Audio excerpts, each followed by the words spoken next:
محترم دوستوں، آج ہم سنیں گے 15 شعبان کی دعا کے بارے میں۔ آئیے اس ضمن میں ایک روایت سنتے ہیں۔ امیر المومنین حضرت مولا علی مشکل کشا علی المرتضیٰ شیر خدا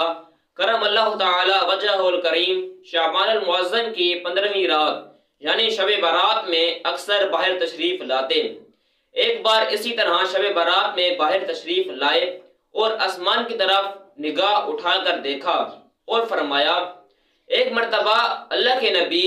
حضرت سیدنا داؤد علیہ نبی جینا وعلیہ الصلوۃ والسلام نے شعبان کی 15ویں رات آسمان کی طرف نگاہ اٹھائی اور فرمایا، یہ وہ وقت ہے، اس وقت میں جس شخص نے جو بھی دعا مانگی